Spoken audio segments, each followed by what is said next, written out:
ಜಿಲ್ಲಾಡಳಿತ ಮತ್ತು ಜಿಲ್ಲಾ ಪಂಚಾಯಿತಿ ವತಿಯಿಂದ ಜೀತ ಕಾರ್ಮಿಕ ಪದ್ಧತಿ ನಿರ್ಮೂಲನಾ ದಿನಾಚರಣೆ ಅಂಗವಾಗಿ ಕೋಲಾರ ನಗರದಲ್ಲಿಂದು ಜಾಥಾ ಮತ್ತು ಮಾನವ ಸರಪಳಿ ಹಮ್ಮಿಕೊಳ್ಳಲಾಗಿತ್ತು. ನಗರದ ಪ್ರವಾಸಿ ಮಂದಿರದಿಂದ ಮೆಕ್ಕೆ ವೃತ್ತದವರೆಗೆ ವಿದ್ಯಾರ್ಥಿಗಳು ಕಾಲ್ನಡಿಗೆ ಜಾಥಾ ನಡೆಸಿದರು. ಮೆಕ್ಕೆ ಚೌಕದಲ್ಲಿ ಮಾನವ ಸರಪಳಿ ರಚಿಸಿದ ವಿದ್ಯಾರ್ಥಿಗಳು ಜಾಗೃತಿ ಕುರಿತ ನಾಮಫಲಕ ಪ್ರದರ್ಶಿಸಿ ಘೋಷಣೆಗಳನ್ನು ಕೂಗಿದರು.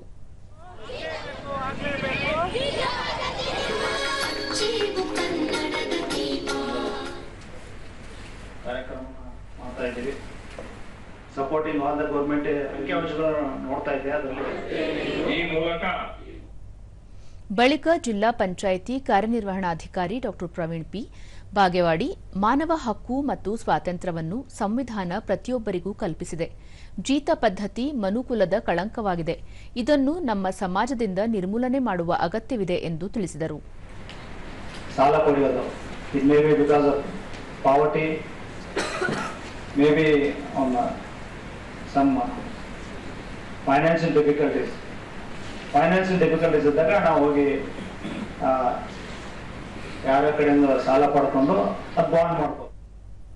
ಜಿಲ್ಲಾ ಕಾನೂನು ಸೇವೆಗಳ ಪ್ರಾಧಿಕಾರದ ಸದಸ್ಯ ಕಾರ್ಯದರ್ಶಿ ಹಾಗೂ ಸಿವಿಲ್ ನ್ಯಾಯಾಧೀಶರಾದ ಆರ್ ನಟೇಶ್, ಜೀತ ಪದ್ಧತಿಯಿಂದ ಸಂತ್ರಸ್ತರಾದವರಿಗೆ ಕಾನೂನು ಸೇವಾ ಪ್ರಾಧಿಕಾರ ಎಲ್ಲಾ ರೀತಿಯ ಸೇವೆ ಒದಗಿಸಲು ಸಿದ್ಧವಿದೆ. ಅಲ್ಲದೆ ಪರಿಹಾರ ರೂಪದಲ್ಲಿ ಹಲವು ಸೌಲಭ್ಯಗಳನ್ನು ಕಲ್ಪಿಸಲಾಗುವುದು ಎಂದು ತಿಳಿಸಿದರು.